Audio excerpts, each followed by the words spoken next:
This is the Morning Drive Podcast from Double T 97.3, presented by Cantex Roofing and Construction. I'm Mike Hebert, owner of Cantex Roofing and Construction. Every day is game day, and we'll get it right when it comes to your roofing, construction, windows, and mirrors. Call Cantex Roofing and Construction today. Together, we are one serving you. Hey, good morning. It is 6:32 this morning here on the Morning Drive. Well, not a good NFL day for Chiefs and Cowboys yesterday. Cowboys lose last night. They fall to the Minnesota Vikings 34-26. Effectively ends their playoff chances. It doesn't eliminate them because if the Eagles lose out, the Cowboys win out, the Cowboys would win the division. At least that's what I heard last night. That's highly unlikely. They've got Washington twice. Okay, well, who the Eagles do? The Eagles do. Yeah, they're not gonna lose out. Yeah, Cowboys fall to the Vikings 34-26, move their record to 6-7-1 on the season. Dak went 23 of 38, 294 yards, no touchdowns, no interceptions though, no fumbles for the Cowboys. But man, J.J. McCarthy, he is fun to watch. He went 15 of 24, 250 yards, threw a couple touchdowns, threw an interception, but he's got some flash to him, doesn't he? He's got a little swagger. Yeah. Even his head coach doesn't like it. Yeah. But they kind of accept it. How about him in the post-game show just admitting that, hey, they told me not to do it in practice, and I still went ahead and did it. To be honest with you, I fell asleep in my chair. I didn't hear you say that, but that's great when your franchise quarterback just completely ignores the head coach. Yeah, that's not good. That's terrific. Yeah, that's Love not it. good. That is not good. They told me not. Jamie's new favorite player. They told me not to do it, and I did it anyway. That's not good. Well, Jeff, and then bring it up. It wasn't like bring it up like he. Almost kind of. Wanted it's to funny. Yeah. He wanted He's that like, out. yeah, I'll get some minuses for that or whatever, but they told me not to do it. Yeah. Well, obviously, when you don't make the playoffs, it's not a successful season. But I do, man. It's not because of Dak. You can't pin this on him. He's played really well over the course of the season. The offense has performed pretty well, but you can't give up 34 points and win. I think Dak's really good. If you're, in the camp of you can't blame anything on Dak, well, if he had taken less money and then you would have been able to spend more money on your defense. Yeah, that's true. Then yes, you could be better. But he was terrific this year. There's no question. We get this. I'm glad my son wasn't awake to hear Chuck say 6-7 regarding the Cowboys. I'm done with that fad. Here's one more thing for you. The Lady Raiders scored 67 points yesterday, and that's the third time that they've scored 6-7. Why? Why bring that? I just wanted you to know that. You just wanted to upset everybody who's tired of it. Why? I don't understand the no one does. Over. That's what makes people upset. I texted. It's not even no one knows what it means, but it's provocative. From not Blazing Saddles. Like it has some sort of meaning. Yes. No one knows what it means. They're just doing it. Yeah. Don't feed into it. I'm like on both sides. Like I don't understand what it means, and I don't understand why people are upset. Because they don't understand what it means. And I don't understand. I'm not upset. Jamie, it takes an awful lot for you to get upset. You can't be a great barometer for this. I don't understand why people are so frustrated with people being excited about 6-7. Yeah, I don't understand why that makes them upset. Yeah. I don't get any of it. It's the people saying it don't even know what it means. If the people stopped getting upset, maybe they would stop saying it. Yeah, they stop getting drawn off sides, maybe. Just don't be drawn off sides, and whoever's doing it to annoy the other side will stop doing it when they're not getting a reaction. Wow. Listen to this. This particular young man, he goes to a small town school. They get detention the first time, ISS the second time. For what? For saying 6-7. That seems a bit harsh. It seems a bit harsh. Yeah. It seems like they got. I would think that any school would probably have more problems bigger than that. Yeah. Like disrupting the class, or not following the real rules, or playground justice that takes place, or food fights at lunch, or for saying 6-7 or making this stupid arm motion or whatever. you get detention for that, and then you get ISS the second time. Goodness gracious! I'm glad I'm not going there. The teachers said it became a huge distraction. Well, I mean, I'm sure that elementary kids. I mean, they're a huge distraction in and of themselves, right? Right? They're excitable. God help. I tell you what, I so want Wednesday now. When the Lady Raiders get to 67 on Wednesday, what I just want to see. I want to see 15,000 kids do the whole 6-7 thing. I think that'd be hilarious. Okay, I'd rather have Bailey Maupin hit a 3 when they're at 66, just to see how disappointed they are. Bailey might step in front of the 3-point line and can a 2 just to get to 67. Well, that would actually just get to 68. Oh, 68, since I said you were at 66. You get fouled, Bailey, and go to the free throw line. That would even be better. That'd be better. See, no mathing on a Monday morning. That's right, no math. Mm-hmm. Chiefs beaten yesterday by the Los Angeles Chargers. That's part of the story. The bigger part of that story is that at the end of that game, as they were trying to drive to win the game, Patrick Mahomes suffers a season-ending torn ACL in his left knee. And what do we know about that? That's 7-8 month process. That's even right in that deal. So potentially not available for the start of the season next year, but. That's a long ways away for that kind of prognosis, but it looks like first of all the Chiefs' end comes for the playoffs in terms of making the playoffs 14 straight years. That comes to an end, and obviously making the AFC Championship game 7 straight years. There's a heck of a run. But the more concerning thing is the health of Patrick Mahomes and the torn ACL. The Morning Drive podcast from Double T 97.3 is presented by Cantex Roofing and Construction. Today is Monday, December the 15th, 2025. Here's Jeff McGuire with this day in sports history. Starting in 1935, the National Football League Championship took place. University of Detroit Stadium was the location. Detroit Lions beat the New York Giants 26-7. It was the Lions' first title. 1973, Tennessee beats Temple 11-6. That's basketball, isn't it? That's a basketball score, folks. Oh, man. Let me say that again to make sure everyone heard it the first time. Tennessee beats Temple 11-6 in the lowest scoring NCAA basketball game in history. Wow. Must have been exciting. Clearly, no shot clock there. Or no shots, actually. No. Yeah. Oh, or no makes. Yeah. Not a lot. 1980, New York Yankees outfielder Dave Winfield signs a 10-year, $23 million contract, becoming the highest-paid player in Major League Baseball history. Dave Winfield for $2.3 million a year. Sign me up. In today's baseball. Chump change now. That's your... Is that even above the league minimum? Yeah, who knows? I was gonna say that's your, your third utility infielder, third string utility infielder now.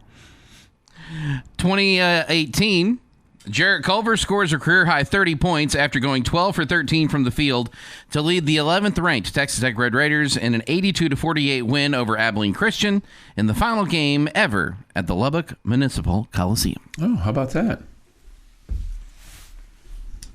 And in 2019, the Raiders play their final NFL game in Oakland, conceding a 17 unanswered points in the second half to go down 20-16 to the Jacksonville Jaguars. The team will now move to Las Vegas in 2020. Good luck to them. Bet it'll go great there. It is National Cupcake Day. I'm a fan. Okay, let me ask you this. Do you like the ho-ho cupcake that's got cream filling in it, though? I'm okay with that. You're okay with that? Okay. I'm a fat kid. I like cake. Yes. Cup or any of its forms. But that is nowhere near where I think when I think of cupcakes. Okay. No, I think of the thing with the icing on the top. Yes. Yeah. But yeah, Sure. Yeah. I have no issue with the ho-hos. Yeah. Little Debbie and I, we're friends. Little Jeffy and Little Debbie. How about the? Did you prefer the ho-ho or the ding-dong? Yes. Yeah. Okay. Big time happy birthday going out to one of our favorites. Justin Gray turns 30 today. Nice. J5 is 30. Wonder what he's doing. Being awesome? That's my first guess. Who are we talking about? Justin Gray. Justin Gray. J5. J5. Okay. J5. That was the nickname Brian gave him. We're one of the many. Okay. All right. I wonder if D5 goes by D1 now. Good question. Because he wears 1 for NC State. Don Johnson, 76 today. Catcher Joey Bart is 29. Mo Vaughn, 58. Jim Leland, 81. And Art Howe is 79. And on this day, in 2001, Dateline, Italy. The Leaning Tower of Pisa reopens after a team of experts spent 11 years and $27 million to fortify the tower without eliminating its famous lean.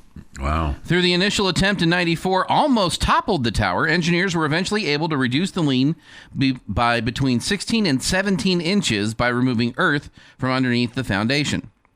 When the tower reopened on this day in 2001, engineers predicted it would take 300 years to return to its 1990 position, where they were worried it would collapse on its own.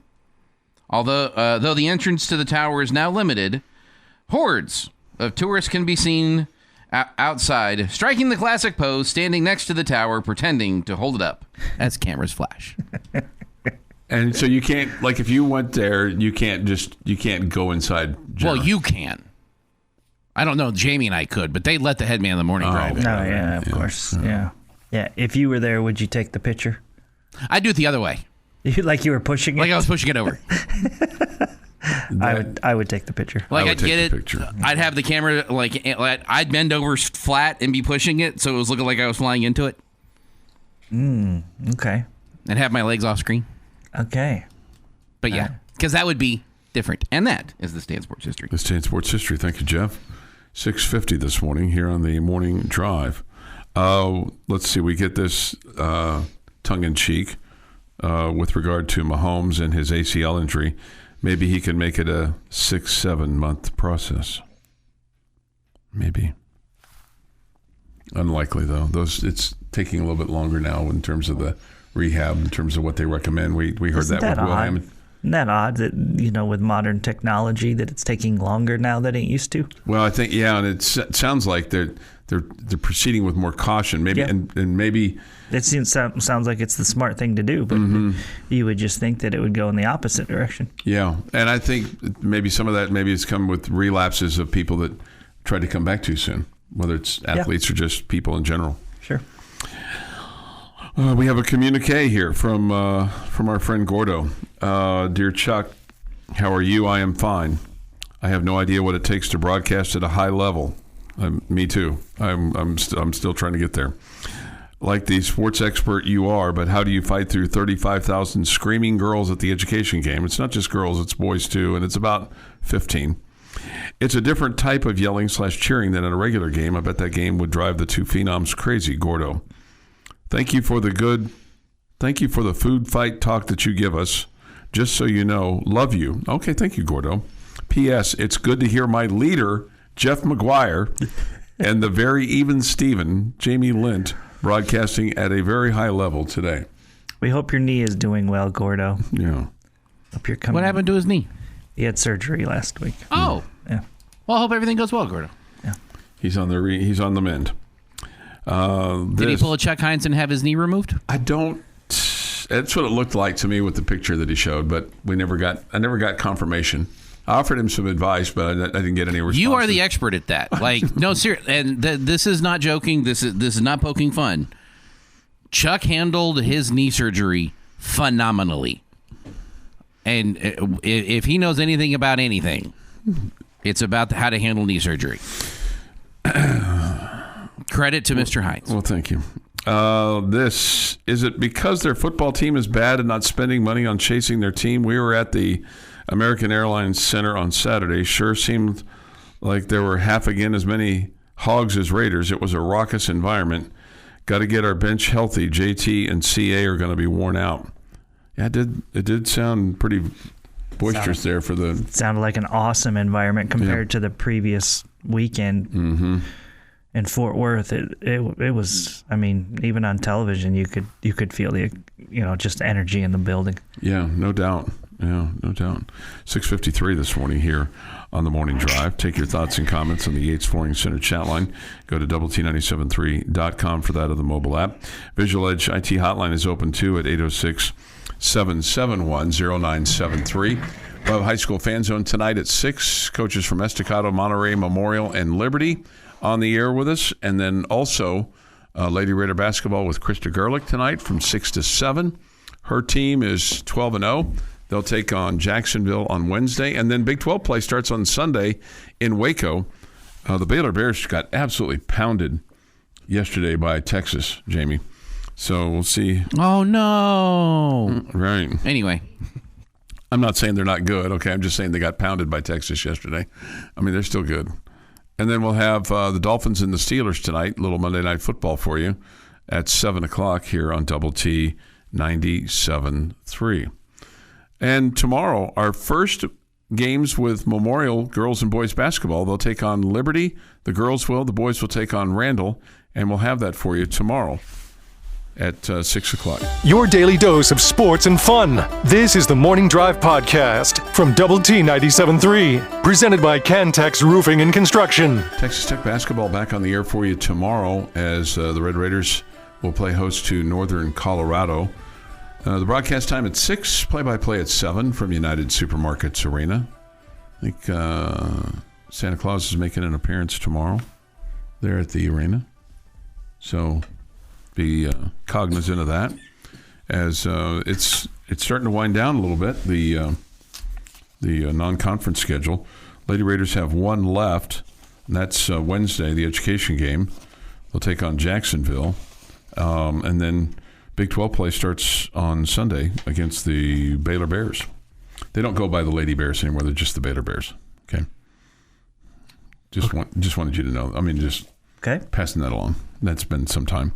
And then Saturday, the Red Raiders take on Duke. And maybe Santa Claus is going to be there. No, it's got to be tomorrow because that's the last game before Christmas. And then Duke on Saturday in New York City, and then they're off until the 28th when they take on Winthrop at United Supermarkets Arena before Big 12 play starts on January the 3rd. I really don't like. I understand why they do it. I'm just going to tell you, Jamie, I don't like starting Big 12 play 4 days before Christmas. It's just. The reason they do it is so that they can end the season a week earlier than the men, so they can have the Big 12 tournament at the T-Mobile Center there in Kansas City, so they can have a women's tournament separate from the men's tournament. So what's your alternative plan? Well, they could play fewer Big 12 games. Well, it's not that. It's not that. It's just. I'd love it if they could have done it like they used to do the Southwest Conference, but there's too many teams in the Big 12 where they had both the men's and women's tournament going on at the same time, and I think they used Moody and they used Reunion, and then they used Reunion like for the semifinals or finals for both the men and the women. That's the best solution, I guess. But it's just. It makes it hard. But that's not an option. It's not. It's not an option. Okay, so check that one off. Yeah. So I don't really have solution for it. Other than try to play that game a little bit earlier. But I mean, you can't because you're playing Wednesday and then you're going to play Sunday. There's some teams that are playing on Saturday, and the reason that I don't like it is because the players will leave for Christmas after that game, and then they'll get a few days off for Christmas. They're going to get a few more extra days off for Christmas by doing it this way. So maybe that's better for the players. It just seems like usually that game before Christmas is you're fighting Santa Claus more than you're fighting anything else. Just because the players they're looking forward to going home, seeing their families. That's really where I'm coming from. Nobody's really expressed any kind of. Are you really? I mean, man, are you really fighting Santa Claus when it's a Big 12 game? You're not. No, you can't. You can't. You shouldn't be. No, it's like the Red Raiders. I mean, they're taking on Duke. I mean, on Saturday, and then they're going to go for their break because they won't play again until the 28th. I wouldn't think they'll be fighting Santa Claus either. No, they're not. They're not. I would also not recommend fighting Santa Claus. That's a great way to get on the naughty list. Right. That's bad planning on everyone's part. So there's not really a good solution. There's really not a good solution. Okay, so what the Big 12 is doing is the best way to handle it. Yes, probably so. But you still don't like it. I just don't care for it. Yeah. Okay. That's just me. I mean, I'm just more sentimental about that stuff, and maybe it just sentimental about what? About just being able to get the kids. It's the 21st. I know. It's not Christmas Eve. I know. It's not Christmas Day. I know. We're just supposed to shut down basketball for a couple weeks. I'd like to shut down life for a couple weeks, yeah, but that's not realistic. I didn't say I was. It doesn't work well with his schedule, Jamie. That's the problem. I mean, you choose the sport that you're in, knowing that those things they're going to happen, right? Yeah, and again, so they have the Lady Raiders will play on the 21st, and they'll all fly out or whatever to their families. And they'll have to be back when. I don't know. Probably, I think it's probably the 26th would be my guess because what's the next game for them after Christmas? They play on the 31st against UCF. So I think it might even be the 27th. Yeah. So they're going to get some time off. They get some time off. It's not like they got to be back because there's been many times when like the men's team has had to be back like Christmas night because hey, we're practicing Christmas night because we got to play on the 27th or something like that. Yeah, that seems. I mean, they're going to get what 5-6 days. That seems pretty good. Yeah, you're probably right, and that may be off on the schedule. So don't. Are most of us in the real world going to get 5 or 6 days off? No. And they might get 4 or 5. I mean, they might have to be back on the 26th. Maybe back on the 26th at some point in time. So and I don't think anybody would complain about that. No, meaning you get to be there for the 25th and travel back on the 26th and be ready to practice on the 27th. Or night practice on the 26th or something along those lines. So, yeah, you're some of them could be looking forward to getting back right after Christmas. Guys, I can't stay. Yeah, right. I love you all very much. There are 900 people in this house. I am going back to basketball practice. Yeah, we've had plenty of family here. Yes. Right? So let the girls do what the girls do. I just need be happy. I need to just stay out of the way. Choose joy. I'm trying to choose joy. Yeah, no, I'm choosing joy. Don't try.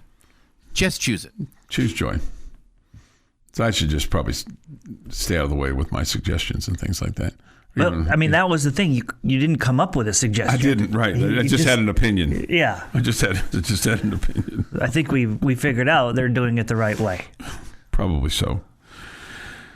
Probably so. Let's see. The good news for Jacob Rodriguez is he won the Chuck Bednarik Award, and that's his 5th national award. And he became only the 3rd player in the history to win the Bednarik, the Butkus, and the Bronco Nagurski Award in the same season, joining Miami's Dan Morgan. I got to tell you, I don't know who that guy is. And Notre Dame's Manti Te'o, we all know who he is for probably the wrong reason, but he was really good. And he got to go to New York, and that's where a lot of this rub is. And Rodriguez joins Manti Te'o as the only players to also win the Lombardi Award. So when you when you look at what he's done historically this year, it's just adds fuel to my fire. It's yes. He's not in the top 3 for all these people. Right. Or even the top 4. I mean, you're just not even trying. You're basically saying defense doesn't matter. That's correct. That's correct. That to me, it's an indictment on a couple of things. It's an indictment on defensive players. It's maybe I don't know that you can say, well, because the Big 12 won last year that they shouldn't win this year. Maybe so. And maybe. Oh, I don't think that. I mean, if the best player came from the same conference 2 years in a row, then I know you. I know you don't think that, but you brought that up as maybe one of the reasons why the voters, didn't vote for him, along with maybe also the fact that the strength of the defense and other players that are around him. But you know what? Mendoza doesn't get to be the best quarterback at Indiana without having an offensive line and receivers that are catching his balls. Mm-hmm. So no question. Yeah, my issue is that he wasn't on more top 4 ballots, which would have gotten him to New York. So this is the Morning Drive podcast from Double T 97.3, presented by Cantex Roofing and Construction. Jamie's question of the day on Double T 97.3 is brought to you by Connecticut of West Texas. All right, gentlemen. We're going to stick with Red Raider football here. Okay. And in honor of our guy, Jacob Rodriguez, I have this question for you today. Give me your favorite 3 defensive players for the Red Raiders in their history. In order. Okay. 1, 2, and 3. Your favorite. There are no wrong answers. Okay. They can all be your favorites because they wore the number 6. I don't know. Mm-hmm. For whatever reason. Or 7. What are your 3 favorite defensive players? Okay. And obviously, this is affected by your era of being a fan. Devin Conley, though, would be a wrong answer here, right? Yeah. Yes, we're talking football players. I mean, because he is one of my favorite defensive players. I have heard many, many people tell me how awesome Tracy Saul was as a defensive back. He was, yeah. I was not watching in that time.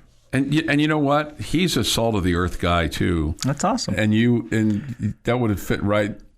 He would have fit right in with your normal line of thinking, and I mean that with all due respect. Okay.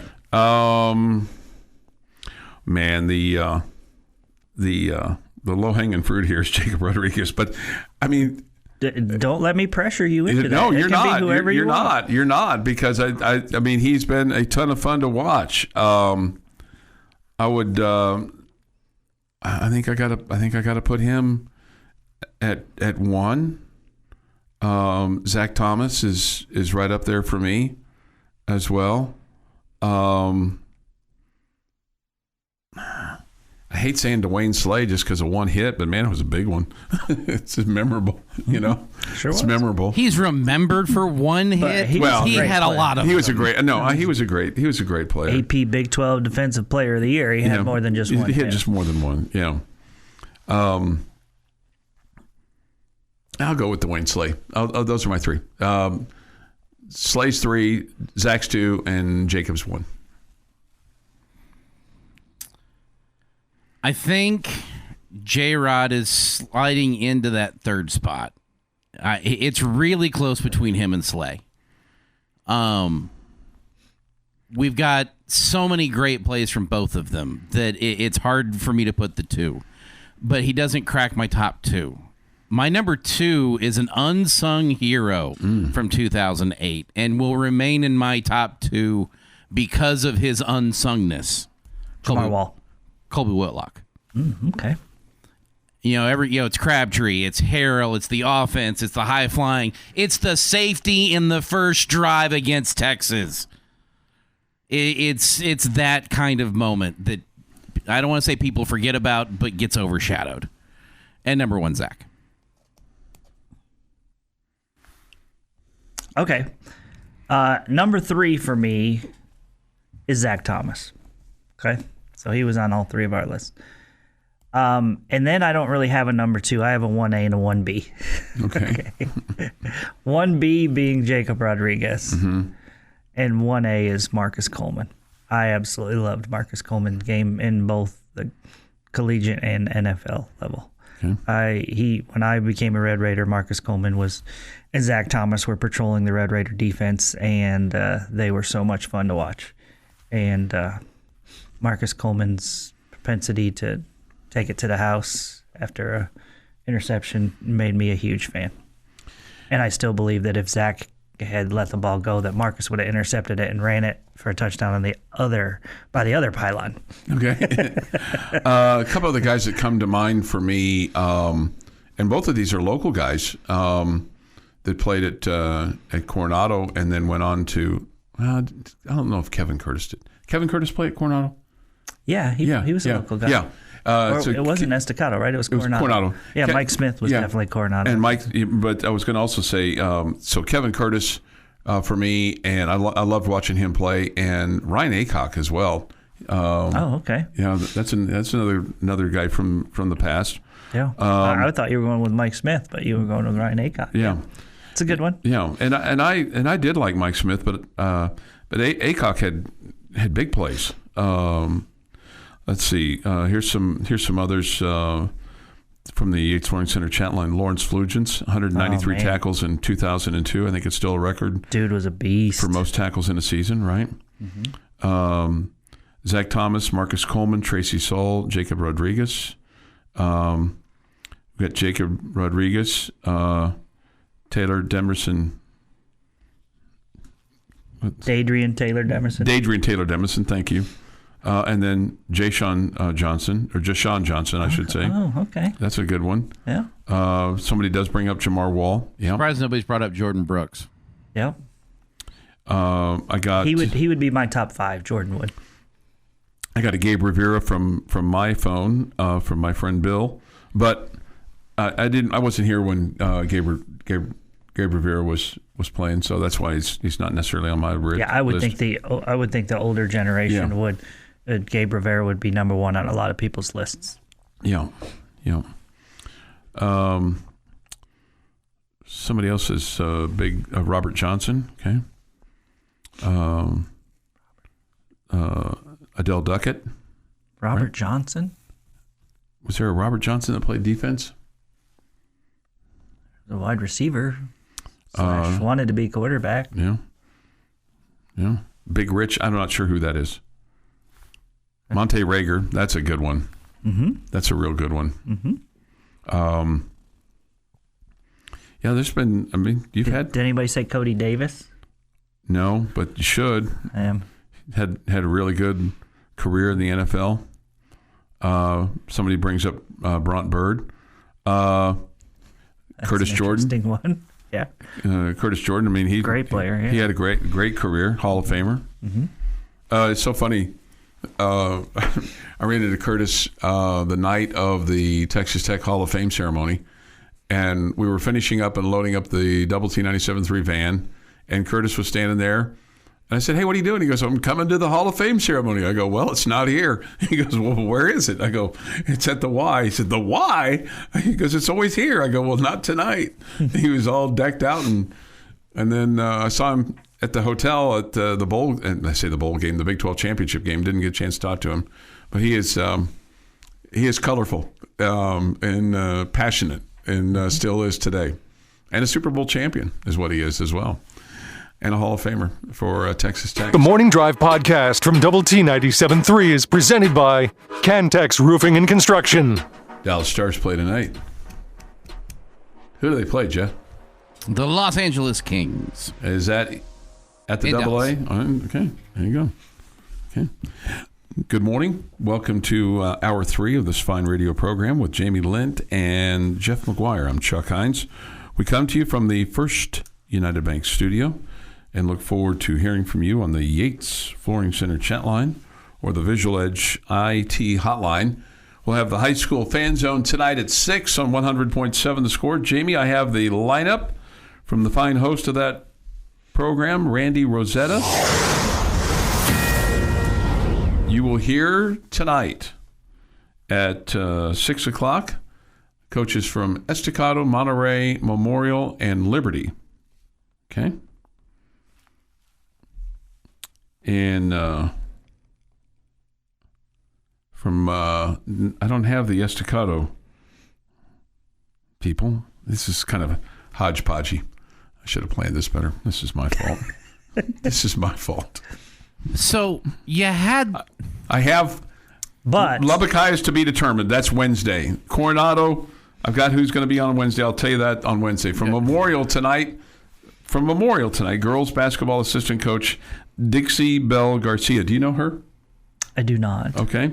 She'll have with her Zosia Story and May Riley. Do you know those two girls? Zosha, okay. Zosha Story, I do know. And May Riley. I do not know May, I'm Okay. sorry. But I do know Zosha. She's a great kid. Okay. And then And a fantastic shooter.